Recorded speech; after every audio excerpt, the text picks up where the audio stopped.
We begin with 3 ohms. Inhale.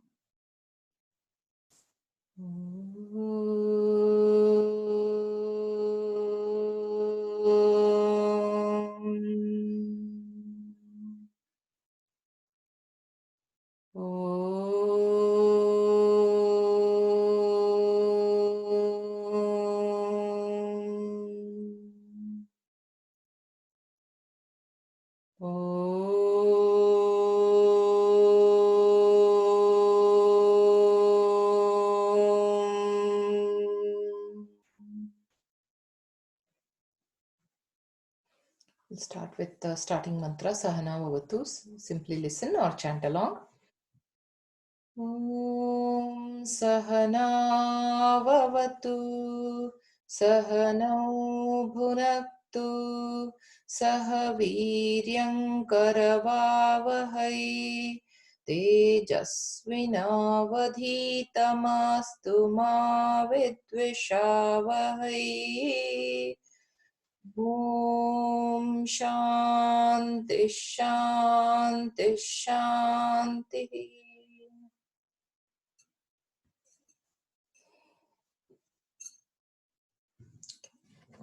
Gently open your eyes. We'll begin the session. My name is Ashwini, and I'm the Executive Director of Yoga Bharati, and I have been teaching kids classes and Bhagavad Gita for children and for adults for over 10 years now, and mostly in terms of how to apply Bhagavad Gita principles in one's life. So that is my subject, and today we'll be looking into that exact topic. So I'll share the presentation here. Hope you can all see me, see the slides, and hope you can all see, listen, and hope you can all hear me. If there is anything that you want to put into the chat window, that'll be fine, and I should be able to address it. And if you cannot hear me for any reason in between, you may want to unmute and tell me about that. So Bhagavad Gita and Bhagavad Gita for life skills.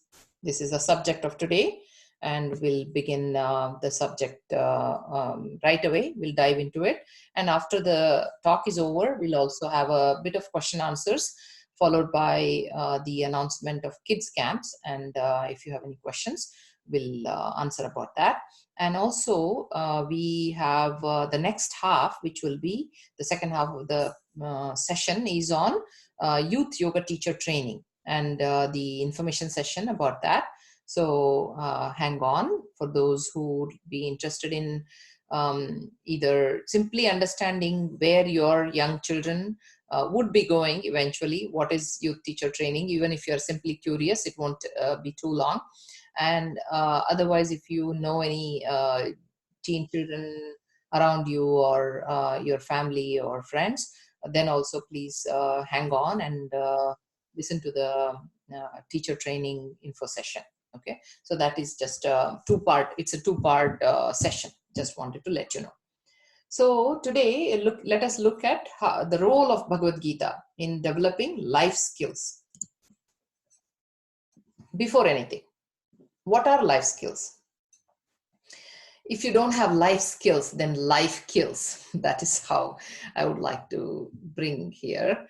What does that mean? What does life kills mean? Like life itself becomes a burden for us. That is, life inch by inch kills us because we age quickly, we get stressed out quickly. So these are all things that happen to us if we do not have life skills. So what is life skill? Number one life skill, if you have to put it in only one sentence, that life skill is basically working at ease always. That always is the keyword. Working at ease always. That is life skills. That is the life skill, I should say. And there are other factors in it. What is it? What is the best way to work? What is the output of the work? All of this you have to consider that when you are talking about life skills. And that is perfection. Perfection in work is very important. If you have good life skills, you bring perfection in your work, but you are not a perfectionist. So the difference is that you aim for hope you can all still hear me. You aim to be perfect, but you do not get worried if we do not reach that state. Perfection is never a state that can be reached. It can only be strived for. And when you are constantly striving for perfection and do your best, then you're working to the best of your ability.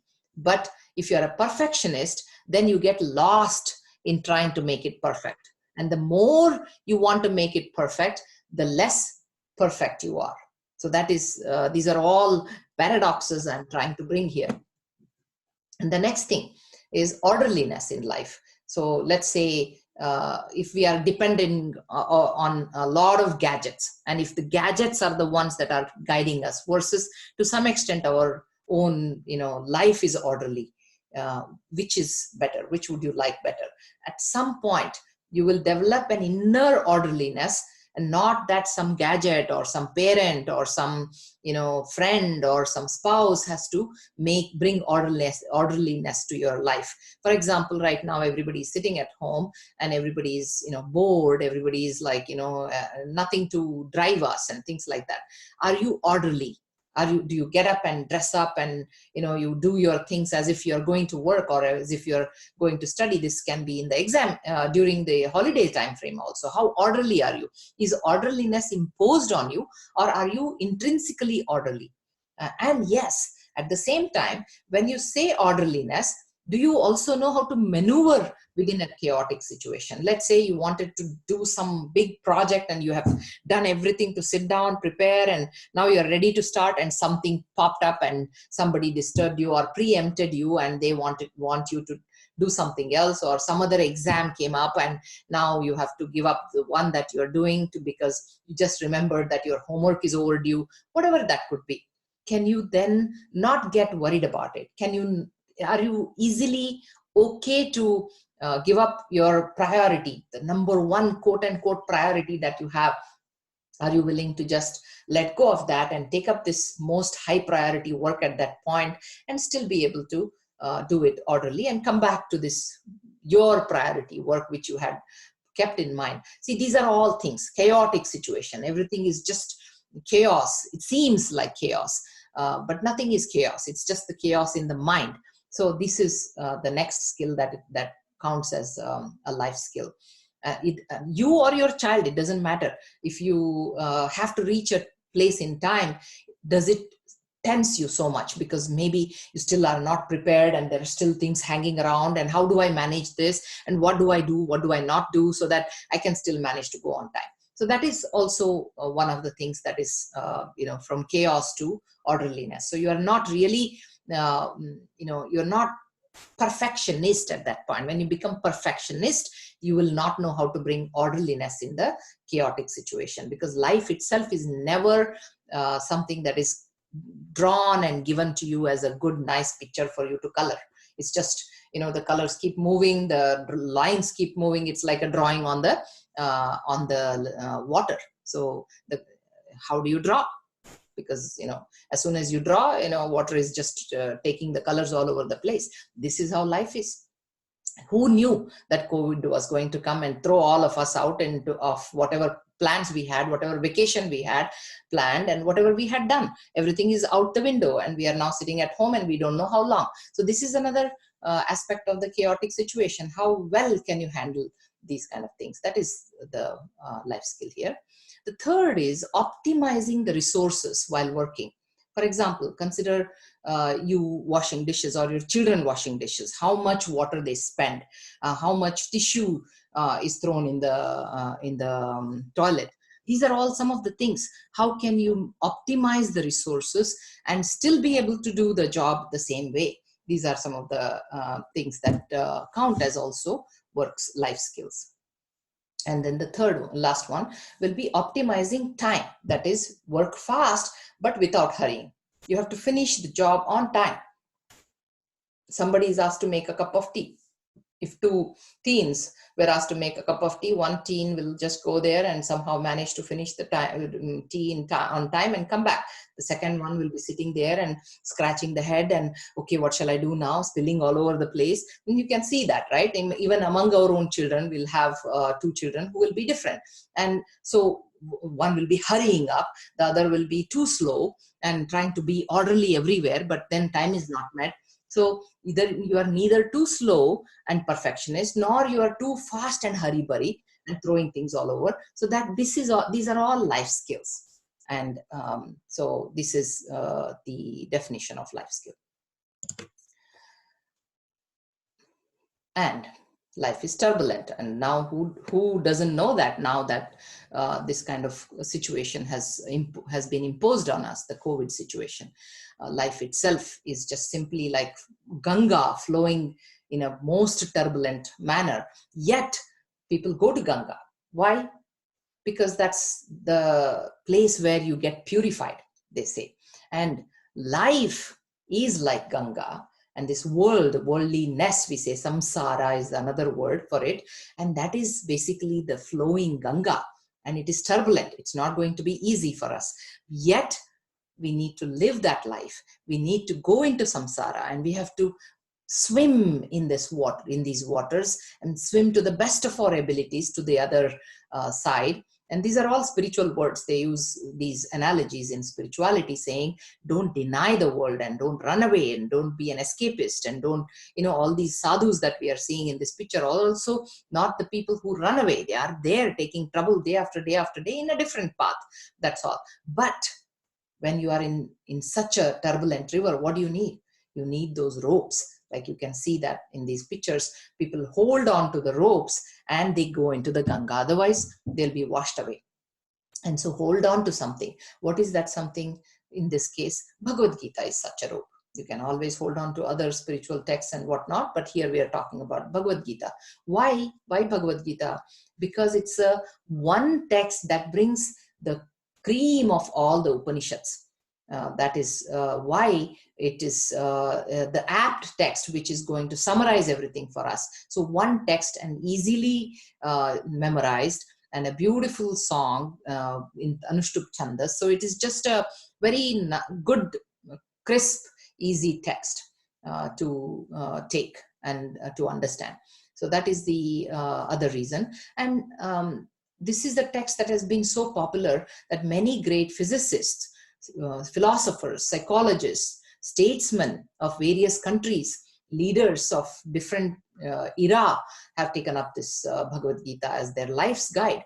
And some of the examples are written here: Albert Einstein, Mahatma Gandhi, Bal Gangadhar Tilak, Henry Thoreau, Aurobindo, Carl Jung, who was a psychologist, then Hermann Hesse, who is a author of some of the best texts. Siddharth, his book Siddharth, is a German scholar and writer.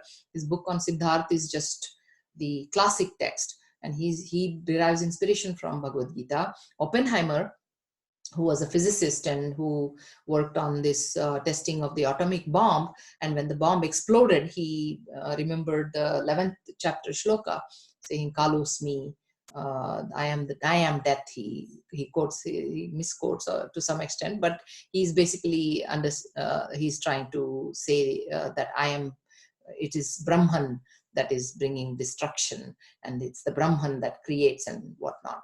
So that is his exclamation.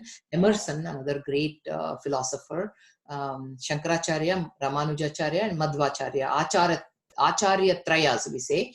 These are the three great acharyas of Shankara of monism, Advaita Vedanta, Ramanujacharya or Madhvacharya of Dvaita, dualistic philosophy, and Ramanujacharya, who is the Vishishtadvaita, the special monism philosophy. All of them have commented on Bhagavad Gita, read Bhagavad Gita, wrote on Bhagavad Gita, and various such things. So that is why it's important for us to hold on to one text, and that text can be Bhagavad Gita. So now coming back to skills, life skills. the very definition of yoga is a skill in action, says Sri Krishna in Bhagavad Gita. Yogaha karmasu kaushalam. What does that mean? It's simply kushala. The word kushala means it's a grass, kusha grass. Kusha grass used to be the grass that they, in the Gurukulas, they used to have these boys who are the disciples go and cut the grass and bring it, and they used to make seats out of that. You would sit on that. It was used for many purposes. And even Ganesha, when they put grass on his tusk, it is this kusha grass, and the grass is, the blades are very sharp. So if you really are not skillful and you try to go and cut, you will cut your hand. So you have to cut but however, you have no choice, you have to cut. So one who cuts without cutting his hand, and yet it has to be cut very nicely and finely, as the drawing shows here, picture shows here. So that is the person who is called kushala. And that word kushala, which means skillful person, came from that word, from that action. So if you see what Gurukuls, the early schools, how they were and what they were focusing on, they were focusing on this, on the skills, on life skills. First 1 or 2 years, you were not taught any subject, anything that that is going to be schooling like subject, right? They would say, okay, you are here in the Gurukul, okay, let's start working. First 2 years, start working. In one of the Upanishads, he even says, here are 10 cows, go, and when they become 1,000 cows, come back to me. So what does that mean? The boy is supposed to go and take care of the cows, and the cows are going to have babies, and calves, and those calves in turn grow and have more calves, and so more cows and calves and so forth, until they become 1,000. That's when you come to me, and I will teach you. If I know, I'll teach you. So the point is, here the Guru is not interested in teaching. The Guru is not interested in teaching because teaching cannot be done. Only learning happens. The Guru is providing a platform for learning to happen. So learning is not a task where Guru transmits information, pushes the knowledge onto the students. That's never the case and never will be the case. So the idea here is that students learn out of their self-interest. And then how will they learn? How will they be the best students? If they are hardworking. We all know this already, that doing hard work for a long time, that ability to do hard work and for a long time, ability to surrender to the Guru, ability to wake up before Guru and do seva to Guru and sleep after all the work is done. That is the kind of student who is going to learn the most. It is not, people thought that, oh, the Guru is trying to exploit the students here. Oh, he wants him to surrender. This is all, yes, there are some fake gurus like that and things like that, but that is not the point of this, schooling here. It is, the point is that when you pick any guru, pick any object, pick any even deity or a Bhagavad Dvaja, the flag, on temples they have these flags that go on. What are they? They are a symbol of sacrifice and surrender to that. Right? Surrender meaning you take up the ardent work of being able to serve the cause of education. Then education is yours. And so when you work like that, what is happening naturally? Social isolation. What does that mean? We are so busy in this modern world with social media and constant chatting and bullying and hurting each other. Many things like that happen on social media, although there are positive things about it, we are not denying, but we see that for the teens and young people, social media and social distraction is plenty. Whereas when you take up work like that, social isolation naturally happens. So that is why they were called brahmacharis, meaning they are moving about in Brahman. Chari means to conduct also, or to move about. So conduct. What kind of conduct is that? Brahmachari. That is, they are not lost in the distractions. Whether they are any kind of distraction they are, it could be in indulgence with boyfriends, girlfriends, that kind of distraction also. So in any case, the distractions are minimal and the student is focused on the education. That is the point of developing. That's how skills are developed. And Bhagavad Gita brings about this prism of the early, the ancient system of education. For example, he says, Pariprashnena sevaya. In one of the shlokas, he says, how will you learn anything? Pariprashnena sevaya. That is, pariprashnena meaning question. You ask questions to the teacher, but also sevaya. You're not questioning the teacher. You're not like criticizing the teacher, but you are asking questions, and you are allowed to ask any question as far as the concept is concerned, as far as objective question is concerned, not like simply just defiance. Defiance is not questioning. That's why he brings the word sevaya. That means you are supposed to have that devotion, that surrender, and yet question. Very interesting topics. All these things you will get to see when you study Bhagavad Gita. So today's students, think about it. How and what is the focus that the schools put on today's students? They focus on bringing more grades, and excellence is focused on, which is not wrong. But what is the understanding of excellence? That's where the problem is. They just simply focus on, okay, you have to be excellent, you have to be excellent, you have to be excellent. But how and what is it? What is it that I can do to be excellent? That's not told. Is grades alone excellence? Let us see. So, coming to life skills about excellence, what Bhagavad Gita says, be the best, is what Bhagavad Gita says. How? Here is the shloka. Yadyad acharati sreshtaha tat tadevetaro janaha sayat pramanam kurute lokas tadanu vartate. So if we thought becoming excellent, getting these great grades, and becoming, CEO of a company, all of these great ambitions are today's ideas, no. Bhagavad Gita already talks about it. What does it say? That is, when great yadyad acharati sreshtaha, the word that Bhagavad Gita brings about is shrestha, excellent person. So what is excellent person? Whatever excellent person does, yadyad acharati sreshtaha tat eva itaro janaha, other people follow that. Other people follow what the great leader, or the sreshta, the excellent person. That's the word here. It's not even about leadership. It's about becoming excellent, how to become sreshta. And that whatever he does or she does, others follow.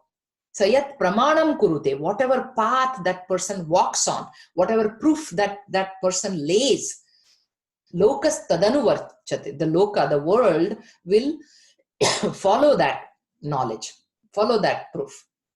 So that means to say, if I become excellent in something, let's say I become an excellent doctor, then I say that this particular medicine heals this way and this is the best way to go about it. Rest of the doctors will say, you know what, he must be saying the right thing because, he's number one.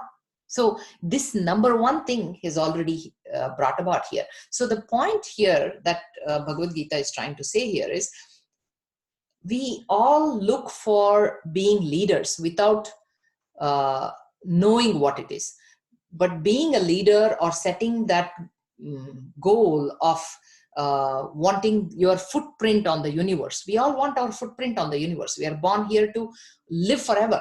And what is that forever? What lives forever? Body, of course, doesn't live forever. We know that. Then something has to live forever. If we have that innate desire, nobody wants to die. Nobody wants to just perish. We all want to live. And what is it? That footprint of what we believe, our beliefs, our excellences, our strengths, our goals that we have, that we want to put on the universe, so that even if our body goes, that knowledge that we have set in stays forever. Swami Vivekananda, after 150 years, we are still talking about him and his work and his thoughts and his philosophy, and we are following it. So that means we are all children of Swami Vivekananda, isn't it? That progeny continues. So although he was a brahmachari. So the point we are trying to say here, is be the best. And that is how you can spread your beliefs, your knowledge, your nobility, all of that. So the best is not in simply just getting a good grade and filling your stomach and being happy, and after that what? We plateau, right? We go get a best job and everything, and then we enjoy it for some time, and then we say, this is getting boring. What next? What next? What next? Midlife, quarter life crisis, midlife crisis, all kinds of crisis. But if we are going towards that sreshtatva, where people will follow me someday, that is the aim of being the best. And let's move on to the next one, then we'll discuss other things. So then, talking about peer pressure, this is something that all the children and parents are worried about, right? Here also Bhagavad Gita has something to offer. Ya nisha sarva bhutanam tasyam jagarti sanyami. Sanyami is the word here. Sreshta was the word there. Sanyami is the word here. What is sanyami? Somewhat samyami or sanyami, however you want to say it. So samyami is the person who really can restrain, has restraint in him. Like now we are addressing, let's take parents, for example. Children may or may not listen to us. They may or may not meet the expectations that we have set for them. Nothing wrong in expecting our children to succeed. But when things go differently, if I am a sanyami, I will take a back seat a little bit, introspect, and think about what is it that my child has in strength. What is it that my child wants? So that is a sanyami, right? Same. Now, what is it? There is a meaning to this whole shloka where it says, Ya nisha sarva bhutana tasyam jagarti sayam. When it is night for everybody, the yogi or the sanyami is awake to that fact. When the world is sleeping, the yogi is awake. Muni or yogi or sanyami, all these words are the same. So the point is that we don't follow what the world does. What is the world currently doing with children? Go. So you have to follow this, you have to do this, you have to go for spelling bee, you have to go for geography bee, you have to excel in math, you have to excel in chess. All this is peer, everybody is following that. Now, a sanyami will say, that's not what it is. So the point is, you are overcoming your peer pressure and you are thinking, hey, I want to be that Sreshta and I want my child to be Sreshta. How will he be Sreshta? And there is the concept of Swadharma also that is introduced very, very beautifully in Bhagavad Gita, where he says, whatever is your Swadharma, act according to that. That is another just life-changing concept. We cannot complete everything here. Bhagavad Gita is a pretty vast subject. It talks about, this is a whole book of karma, book of action, how to act in such a way that you live in harmony with yourself, you live in harmony with the world, and you're not caught up in the world and the world's peer pressure. Everybody follows a certain path, doesn't mean I have to follow that. Let me sit down and think, what is my Swadharma? What is my child's Swadharma? What is my child wanting to be? What is my child, even if he wants or she wants to be certain thing, is she capable of being that? Is it in her to be that? If not, then it is my responsibility to say, hey, you know what, you may want to rethink whether you can do this. No, I'm not. See, please understand, there is no good or bad. I mean, everybody, even especially children, I all have to take engineering or medicine or whatever it is, that is alone going to bring me success. No, that's not true. In fact, they may fail miserably with that and get into a lot of physical problems, mental problems. Are they ready physically? Are they ready mentally? Are they ready intellectually? Are they ready emotionally? These are all questions that you have to ask yourself and see the problem coming. If you see a young child with a constant restless tantrums and whatnot, you may want to think, is my child okay? Is he or she going to be okay in the adulthood? All these are Swadharma questions. And then don't follow the peer pressure. Sanyami, be the Sanyami. Have that Samyama to sit down and reflect on your child, on yourself. These are all things that Bhagavad Gita teaches. And then many a times we parents miss seeing certain red flags in our children. And if we miss it, we will pay heavily for it. And when you start seeing trouble, you may want to take up to more yoga, more spirituality, something, slow down on the academic side a little bit. Whatever be their problems, address that first and make them sturdy, healthy. That is how we can succeed, rather than just getting good grades and going after all kinds of different clubs and whatnot. Just wanted to bring that. And apart from this, this is a big slide, and we're not teaching the slide as such, just to give you an idea of what Bhagavad Gita includes here. One of the, I think it's 13th chapter, it's talks about so many qualities. He talks about negative qualities as well as positive qualities. The positive qualities that he talks about is amanitvam, adambitvam, ahimsa, kshanti, arjavam. If you really take each one of them, you will see that every quality that you can think of in humans has been elaborated here. Humbleness, freedom from hypocrisy, adambitvam. See how much of amanitvam, adamba, dambha darpa is like, I want to show off, like the show off charity. We have people who just show off, saying, I have donated this much money and all that, whatever it is. So that kind of very interesting hypocrisy we have. We are quite egoistic, but we want to show off that we don't have ego at all, and things like that, right? Ahimsa and kshanti, that is forgiveness, and arjavam, simplicity, and various acharyopasanam, where everything is brought up. But one important point also is here in the last this one, the third, fourth shloka. Vivikta desha sevitvam aratir jana samsadi. Vivikta desha sevitvam. What does that mean? That is, you want to be alone, it says. Aratir jana samsadi. You are not interested in the crowds, in the parties. I mean, imagine, look at this. Vivikta desha seva, inclination for solitary places and aversion for the social stuff. All of that is given here. So with all these qualities, we want to talk about what are life skills and how life skills can be taught to our children. That is, if you, I simply brought the same slide here. The point is that when children start observing parents follow some of these things, whether it is Bhagavad Gita, learning Bhagavad Gita as a pure chanting exercise, when they are young, to talking about the small application of each of these little shlokas that we teach into their school life, and basic application, to as they grow into teens, then bringing about a bigger concept of the meaning of these shlokas. And then as they grow, you are imparting much deeper meaning and much more complex meanings that also are hidden in the Bhagavad Gita. So Bhagavad Gita is there for as young of a child as a 3-year-old, 4-year-old. My son, when I was teaching Bhagavad Gita, he was only 4 years old, and I would be chanting, and the children who were 8 and above, that's when I used to teach in one of the Balgokulams, and children would repeat, and he would be just walking around without even repeating. Everybody had books with them and whatnot, and one kid made a mistake, and he comes from wherever he was, and he corrected that child. Neither I knew he knew the whole of 3rd chapter Bhagavad Gita, nor anybody, because every day I used to teach and he would just be listening to it, and I never knew that he knew the whole of 3rd chapter.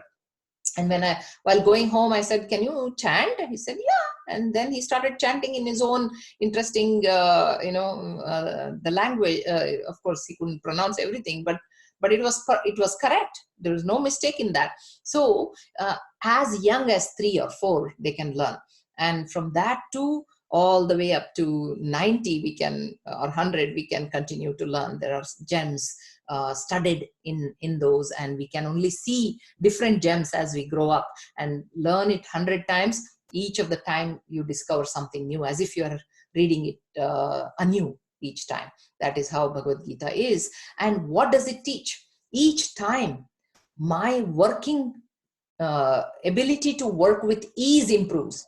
I usually, what happens initially, we think, oh yeah, I got it this time, I got it. But then one complex situation comes, we just are upset about something, and then go take one page of every day, just take one random page of Bhagavad Gita, read the meaning, and move on. So just doing that, many a times I have noticed that, oh my goodness, how did I open this page? Because this was the page I needed today. that kind of feeling will happen to you. So working at ease is something that you develop over a period of time. It's not a one time, one switch that you turn on. So that's why I put the word always, because it's not possible so easily. And perfection in work, absolutely, perfection in work that is why kusha and kushala came about. And this is also a thing that is learned over a period of time. A child cannot start taking the knife and cut the vegetables in a perfect way. It's a skill to be learned slowly. So that same thing happens in all these cases, where you are not affected by chaos, affected by things that are not going to be, sometimes in spite of doing everything, something big will not happen. You have planned your party so perfectly, but you forgot the knife for the cake or some such thing, right? And then you are going to cut the cake and no, there's no knife. And your best decorated knife that you had for your child's first birthday is missing. So things like that happen all the time, and you will feel pretty upset. And these are some of the things that you will be everyday reflection on Bhagavad Gita helps you become a better parent, helps your children also. And so with that, I will stop here, and we will spend some time on kids online summer camp. Savita, would you like to talk about this a little bit, or should?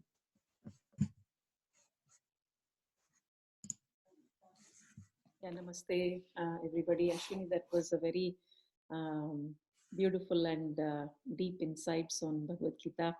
And we know that some of our audience today might already be into some form of learning of Bhagavad Gita and its importance. And you brought a very the most practical applications of Bhagavad Gita, I believe.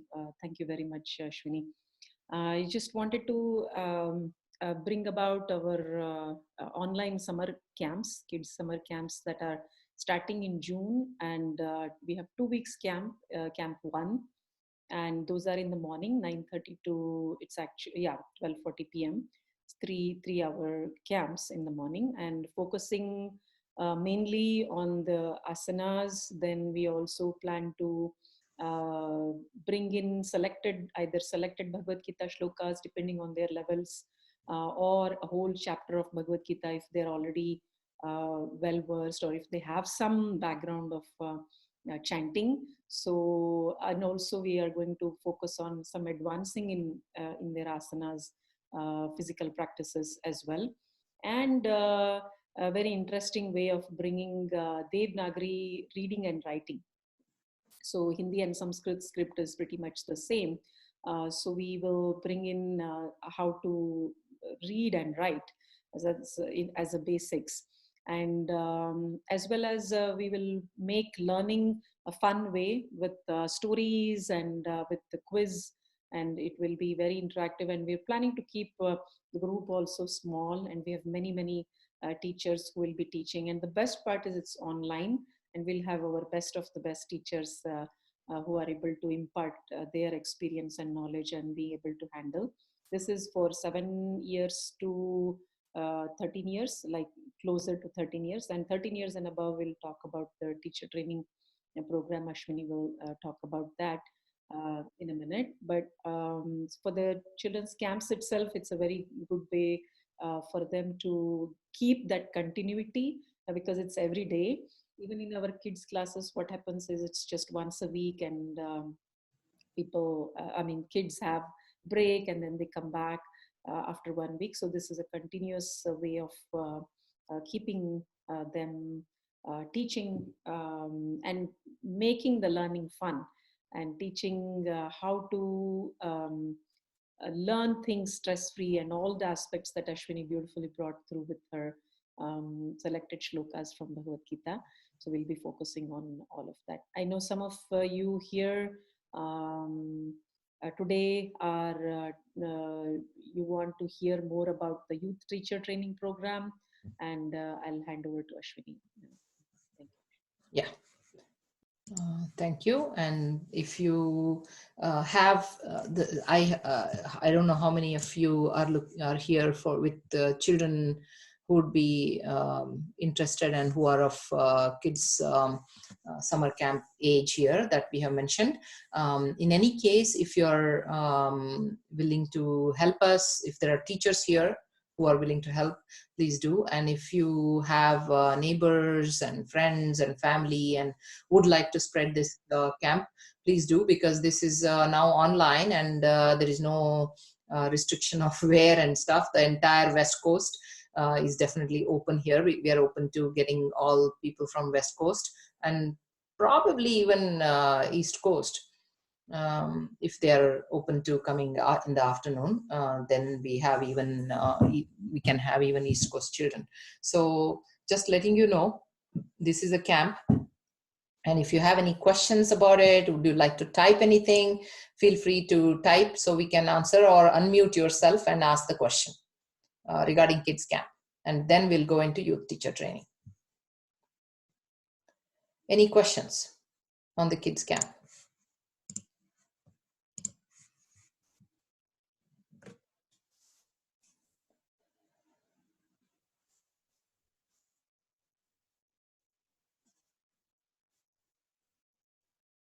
Type the questions, or we assume that you are all convinced, and I can move on. Just giving another minute or so.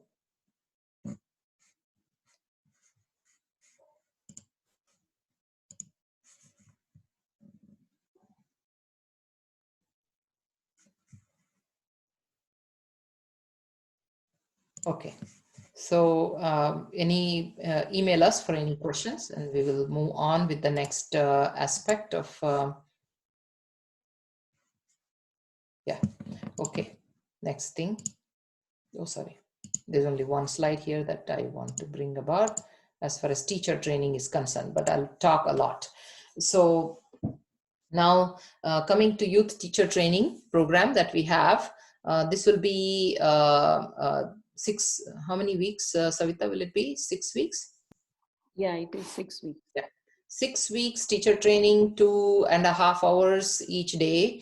And this will be Monday to Thursday. That is 6 weeks, 4 days a week, 5 p.m. to 7:30 p.m.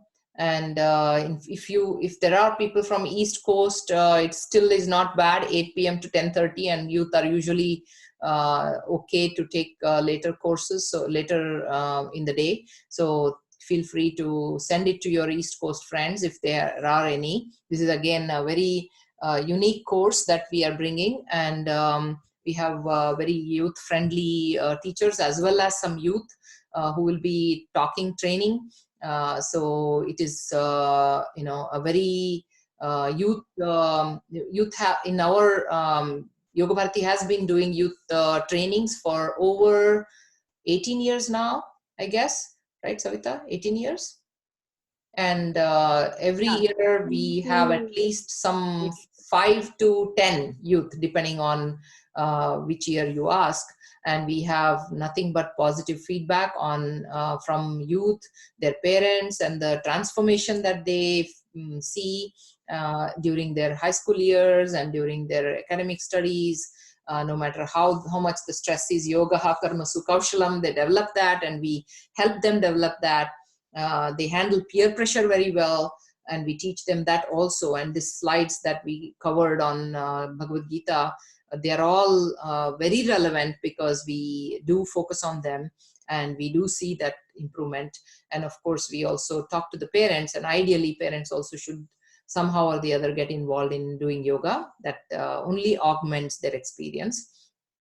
And so it's 2.5 hours per day for 4 days a week for 6 weeks. So that is the intense training, but that is what prepares them to understand. And also the benchmark that they reach when they practice like that is a very, it's always good to touch the benchmark of health, peace, and harmony. And when you keep repeatedly touching those benchmarks that we have within us, then, like for example, if you ate some sugar, you would always want to eat sugar because it's sweet.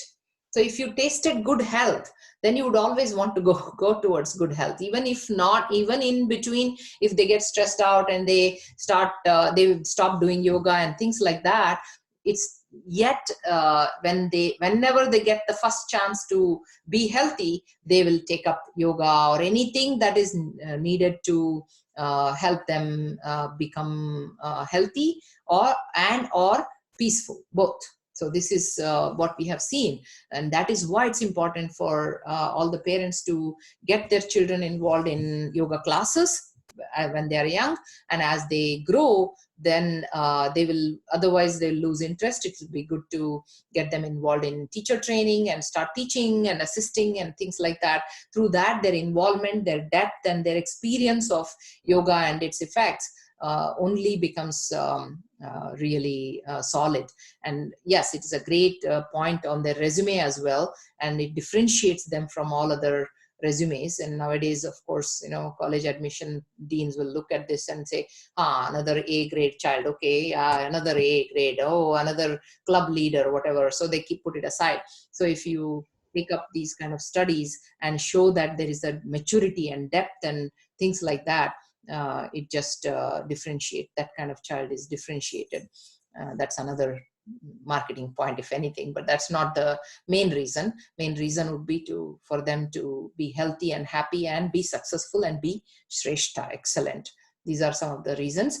And as far as the other modules are concerned, yoga workshop is the only module which is we want to be after COVID situation ends, it has to be in person. But then regarding internship and field practice and report and all, they can start working on it. If things improve, they can come to the classrooms. If not, they can still teach for intern on the video calls, and they can also teach their friends online. Everything depends on how the situation goes. But except for the yoga workshop or a retreat, which we usually conduct for 20 hours, the rest of it is pretty much can be done. And the fees, $12.50. It was usually last training we charged $16.50, but unfortunately, because of the economic downturn, we have slashed all the prices, and this also is slashed. So I would, Chinmay, are you there? I would like one youth to talk about his experience of the teacher training. So can you unmute yourself and just explain your experience of having taken the teacher training?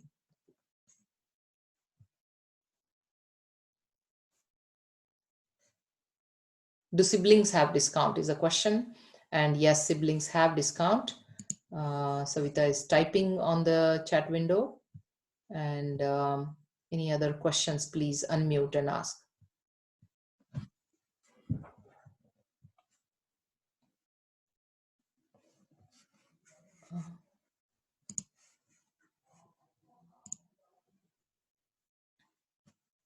Yeah. Any other questions, please?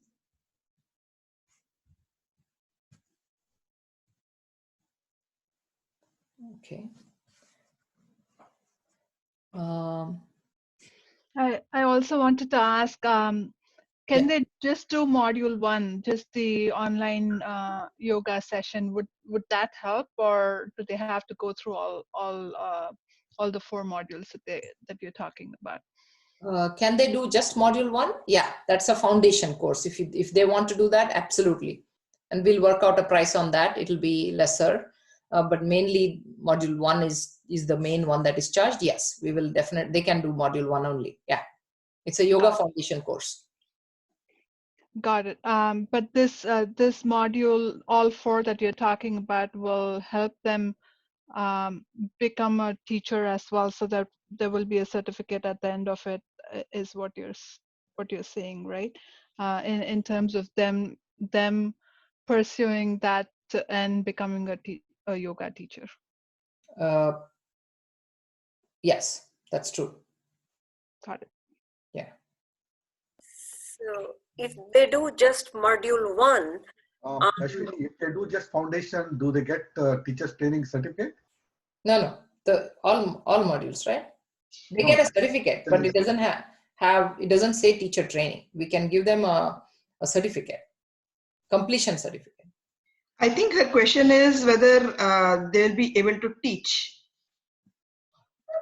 No.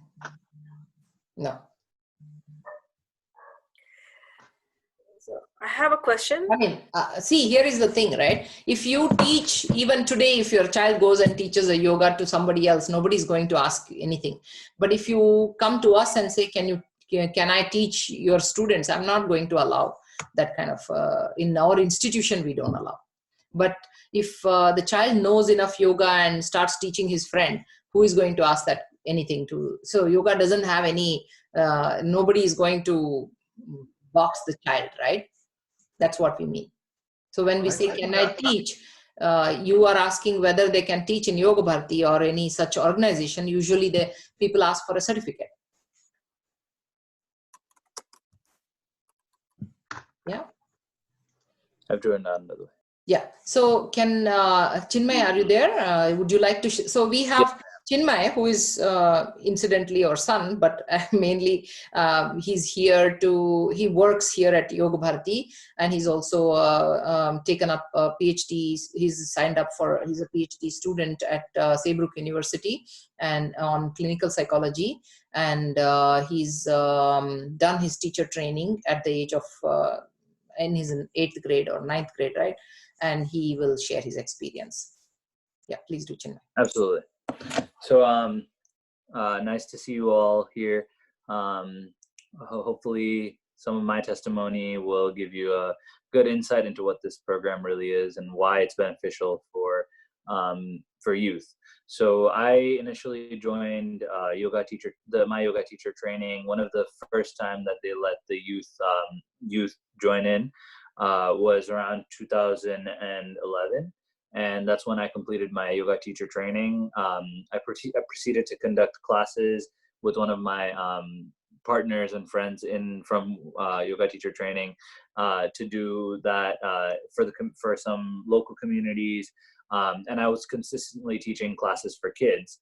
And I found that, during my high school, like pre-high school and during my high school days, my yoga teaching may have come down a little bit because I didn't have time. Naturally, I went to Monte Vista High School, which is a very competitive high school in the Bay Area, and then I proceeded to go on to college. But one thing I noticed is that the yoga teacher training knowledge that I had received, I mean, aside from how to teach yoga, right? That's one aspect of it, like for youth, how to teach yoga, but more so all of the philosophical aspects brought into it, all of the morals instilled, all of the tools that are provided to these students in this program for their future, so that they're set up in their future, they're secure and independent and will always be mentally and physically healthy. So they have that toolbox, whether they might forget that toolbox at home when they go to college, and then or they go to high school and they don't have time to really teach, they'll always have those techniques, right? Like, for example, during my high school years, and there was a lot of stress, with the AP exams, with getting into college or whatnot. I didn't really have much of too much time to teach classes, considering extracurriculars and everything. But just me knowing that there's certain practices that I can do for myself to maintain positive health, maintain discipline.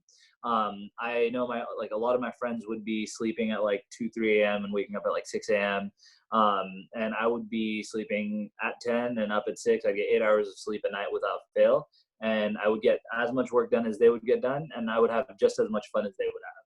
So, I mean, it came down to me understanding the value of discipline, the value of a lot of these kind of things came almost directly from my teacher training experience that I had. So aside from the experience of becoming a yoga instructor, which is something that is a noble cause in itself, right? They can, your children can then go ahead and instruct other their peers and other people, because as we all know, mental health rates are increasing, the mental illness rates, sorry, a lot of physical health abnormalities have been increasing, and just providing this as a framework for your children is invaluable, to say the least. So when I went to college, I went to UC Santa Barbara and did my major in neuroscience and graduated with high honors. I graduated, and throughout the whole time, I, utilized yoga techniques, yoga philosophy. More importantly, it's that like sort of thinking that I was taught throughout that yoga teacher training that I did. And that really helped me, thrive in college, do very well and come out of college. And now I'm working full-time for Yoga Bharati because of what like they've provided me with. And I'd like to, give that back. And I'm pursuing my degree in PhD in clinical psychology now, starting in the fall. So I just graduated my BS and I'm going into my PhD now. And I know that these tools will be consistently helping me out. So it is definitely, that's my experience that I would like to share in terms of my experience with youth, with yoga teacher training, and how it can be beneficial for youth. If anyone had any questions, you can feel free to ask me as someone who has, gone through it. Thank you, Chinmay. Thank you. So that is where we would like to open it for any questions. I had one question. This is Vandana. I had a question about the difference between the regular teachers training and youth teacher training. Like, is the syllabus same or different, or is it because all the youth are doing it together? No, it's definitely not the same curriculum as adults. It definitely will be different. So the point is, especially now that we are doing youth teacher training, even otherwise we used to do the youth breakout, and here we don't have to do youth breakout because it's a youth teacher training. The focus is going to be much more direct and easy for us to have youth sessions. So very much geared towards youth, and this is giving us a great opportunity to focus much more on youth. So this time I can only say that it gets much better. This has been our dream to do youth teacher training in summer, and in fact we have launched in the past 2 summers, and because we didn't get much response, we had to pull the plug. And so we had said 6 or more will start, but we did not get, mainly because youth would be busy in schools and various summer programs and whatnot, and they don't have time for yoga, which is the most critical need for them, and they would not sign up. And so what we have done in the last couple of years is we have done youth not teacher training, but youth deepen your yoga course for youth. So that part we have got good enough. Last time there were some 12 youth who had signed up, and we brought pretty focused youth sessions, and that's the kind of session that we are bringing this time. So it's not like totally fresh, but it's basically, we didn't put the teacher training part of it, and now we'll be adding that. So it was a youth foundation course last summer, and the youth were super happy. And we had youth teachers like Neha was there, and we also brought a couple more youth teachers, and Chinmay also taught a session. So yes, we had youth teachers and we did a foundation like course. This time it will be a teacher training. Any other questions?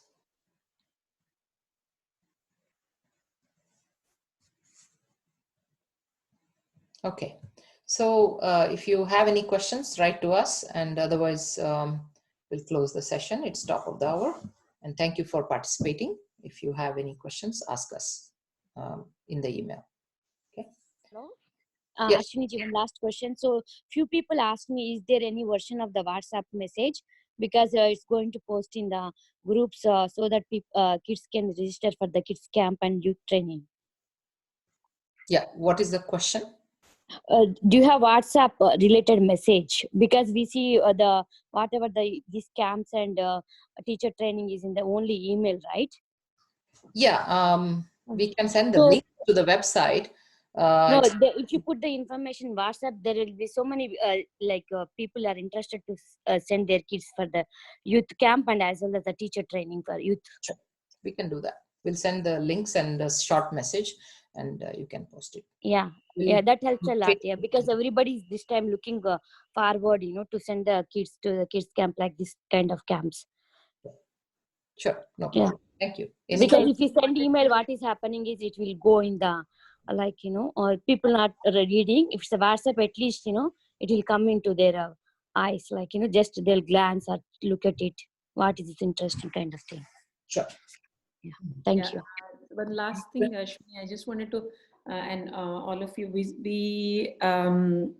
the camp that we are bringing, the 2 weeks each in June and July, this time we have totally brought down the prices, and it's just simply affordable. We wanted to make it more to reach out to many people and to take the benefit of this offering. And it won't be in person, but we are able to give this same or similar experience for you all, for your children with being online. And if the children are anywhere closer to 7, 6, and they are still able to sit in front of the computer for that many, that much time, then we make a few exceptions here and there. But 7 to 13 is the kids camp, and 13 plus is the youth teacher training program. Any other questions? We have Bina and. Yeah, this is Radha here. I have one question. Sure. When is this starting? Sorry, I just joined like 15 minutes ago. Sorry, I missed the initial part, but just wanted to know. It starts on June 15th. The youth teacher training starts on June 15th and goes on for 6 weeks, July up to July 23rd. Okay, and this is like 4 classes a week, or is this on the weekends? This is on 4 classes a week. 4 classes a week. Okay. So here, so the slide. Yeah. And this will cover module 1 through 4. Yes, module 1 through 4, and module 1 is the online session intensive course. 2 is the yoga workshops, and internship is 3, and module 4 is field practice and report. So the module 1 is the one which will be covered between June 15th and July 23rd? Yes. And how about the remaining 3 modules, 2, 3, and 4? 2 will be, you have to wait. 3 and 4 you can start. I see. Okay, but in order to be a teacher, I believe the kid has to finish all 4. Correct. That will be only because of the COVID situation, but one retreat, like we said before, right? 20 hours. If they listen to, if they either come to workshops or a retreat or something, you will be able to cover up the in-person session. If there is no in-person at all, it's not fair. So we just want them to attend at least one retreat or a couple of workshops covering 20 hours. Perfect. Okay. Thank you so much. So I'm going to enroll my son. Sure. Just wanted to get all the input on this. Thank you so much for all your time. Thank you. Yeah. And he's looking at you like, how can you commit on my behalf? So don't, we won't, by the way, for the youth, we don't take anybody who is forced. That's our rule. We interview the child and we make sure they are serious, because it's a pretty serious commitment. 6 weeks, every day, 2.5 hours. If they are like distracted or bored, or they roll their eyes and they just look at here and there and they say, I'm sitting here because my mom has pushed me, and they look like this, we don't want them, because that's going to bring every other child like, oh wait, he's not interested, why am I interested? I'm also going to roll the peer pressure of the opposite kind will begin. So we want everybody to be serious, so we definitely interview and make sure they are ready. I see. So once I register him online, is there an interview session before the course actually starts, or will that be during the course time? What, the interview? Yeah. No, interview and select and we begin. That's how. Oh, I see. Okay. It's just half an hour to 1 hour. We talk to the child to make sure he's ready and he's interested. Both. Okay. Yeah. Perfect. Sometimes they may be interested. They have never seen yoga. They've never heard of yoga. A totally whitewashed child who will like come there and say, yeah, I'm interested, but I don't know what you're talking about. And I will never understand. That is also not good. We want everybody to be happy campers there.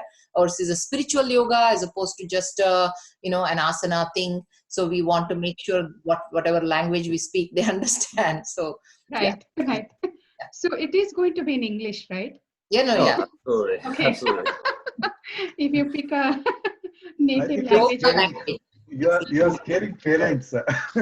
I think if anyone has any questions regarding even just the youth, like the program itself, like I'll also be participating and teaching. Like, you know, clearly I won't be speaking in anything but English and in American accent English. So, I mean, if you have any questions regarding that as well, like, I mean, we'll be able to communicate. It's not like it's a, you know, we're like parents forcing onto kids kind of thing either from our side.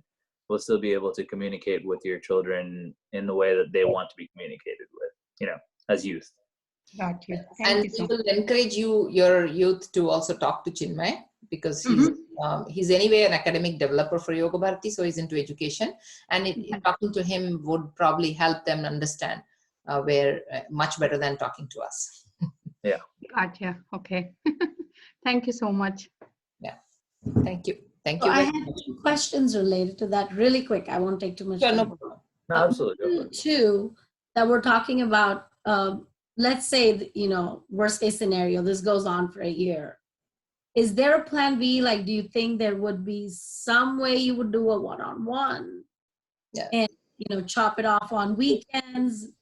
Would it still be managed by social distancing at that point? Do you have some sort of, because I'll be honest with Monish, like, he has limited attention span, for lack of a better word. No, don't worry. They all have limited attention. So I don't want him to lose interest and then him not being able to finish his certification just because of that module that got delayed. Yeah. So, Agreed. And we will definitely be considering that. Smaller groups will be able to teach 2 or 3 children. We mentor them. That definitely we right. end up doing. We have So we have those plan B. We don't want to announce too many plan Bs yet, because, you know, right. We want to hope that everything works out. Yes. Yeah. But we do want to be prepared for the worst. Agreed. Yeah, we do have that plan B in place for sure. So Right. And is there an email for Chinmaya somewhere here, or yeah, chat that Monish could? This is Monish. You want to say hello quickly? Pleasure to meet you. hello. Want to type on the chat. Nice to meet you. Yeah, there's my email in the chat. Nice to meet you, Manish. I'm Hopefully sorry.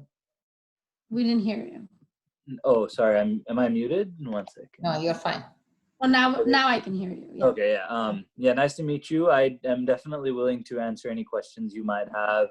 Any youth might have. Feel free to reach out to me on email, and then I can set up a time with you to just like set up a phone call in case you want to. If you have any other questions. Yeah. So I have my email sent out in there. It's just chinmay.surpur@yogabharati.org. All right. Let me email you. You can do that later. Okay. There's a Wonderful. Thank you. All right. Thank you so much. I'll let you guys go. Thank you for taking the time to explain all of this. It was wonderful. We'll just say Shanti, Shanti, Shanti. Namaste. Om Shanti, Shanti, Shanti. Thank you. Namaste.